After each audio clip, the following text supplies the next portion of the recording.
તાપી જિલ્લામાં ભાજપના પ્રમુખ બનવા માટે ઉમેદવારોની સેન્સ પ્રક્રિયા આજે ચાલી હતી, જેમાં ભાજપ પ્રમુખ બનવા માટે ઉમેદવારોનો રાફડો ફાટ્યો હતો।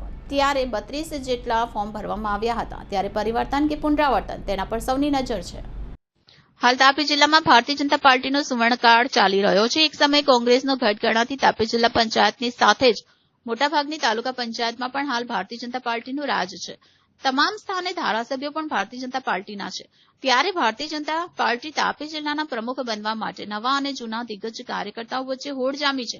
ગુજરાત ભાજપ દ્વારા જિલ્લા પ્રમુખ નિમવાની પ્રક્રિયા હાલ ચાલી રહી છે, જે અંતર્ગત તાપી જિલ્લાના પ્રમુખ માટે આજે પૂર્વ મેયર હિમાલી બુઘાવાલાની હાજરીમાં સેન્સ પ્રક્રિયા યોજાઈ હતી, જેમાં જિલ્લામાંથી ઉમેદવારો દ્વારા દાવેદારી કરવામાં આવી હતી, જેમાં 2 મહિલા સહિત 32 જેટલા દાવેદારો દ્વારા ઉમેદવારી કરવામાં આવી હતી, જેમાં પ્રબળ દાવેદાર તરીકે મયંક જોશી, મહેન્દ્ર પટેલ, કાંતિ ગામિત, વિક્રમ તરસાડિયા, સૂરજ વસાવા અને રાજેન્દ્ર કુંવર સહિતના દાવેદારો દ્વારા ફોર્મ ભરવામાં આવ્યા હતા, જે અંતર્ગત આગામી દિવસોમાં જિલ્લા ભાજપ સંગઠન પ્રમુખની પ્રદેશ કક્ષાએથી નિમણૂક કરવામાં આવશે।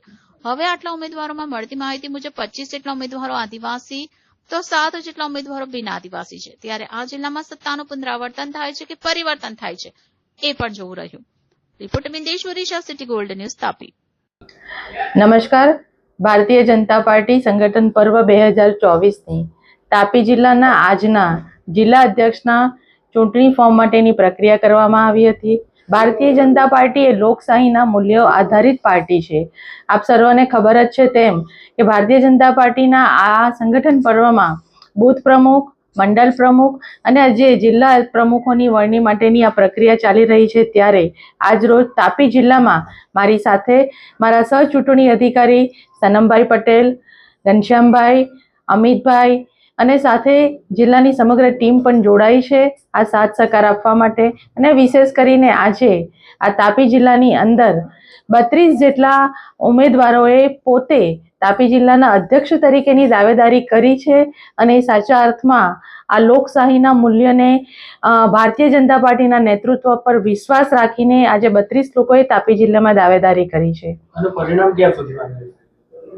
આજે જ્યારે 4 તારીખે આપણે આ તાપી જિલ્લામાં દાવેદારી કરવામાં આવી છે, ત્યારબાદ આવનારી 5-6 તારીખે પ્રદેશ કક્ષાએ આ તમામ ફોર્મ અને તમામ રજૂઆતોને ત્યાં આપવામાં આવશે અને પ્રદેશ કક્ષાએથી ત્યારબાદ અનુકૂળતા પ્રમાણે તેઓ અહીંયા દરેક મહાનગરોના જિલ્લા અધ્યક્ષોની ત્યાંથી ઘોષણા કરવામાં આવશે। ખાસ વિશેષ આ તમામ ભારતીય જનતા પાર્ટીના કાર્યકર્તાઓ કે જેઓ આજે તાપી જિલ્લામાં જિલ્લા અધ્યક્ષ તરીકે દાવેદારી કરી છે અને પાર્ટીએ પણ તમામને આવકાર્યા છે અને એના માટે કોઈ પણ પ્રકારની વય મર્યાદા નથી। હા, ભારતીય જનતા પાર્ટીના 2 ટર્મના સક્રિય સભ્યો હોવા જોઈએ, ભૂતકાળની અંદર તેમણે પાર્ટી માટે કોઈ જવાબદારીઓ જેમણે નિભાવી છે, એવા તમામ કાર્યકર્તાઓને જિલ્લા અધ્યક્ષ તરીકે પોતે દાવેદારી કરી શકે છે। ધન્યવાદ।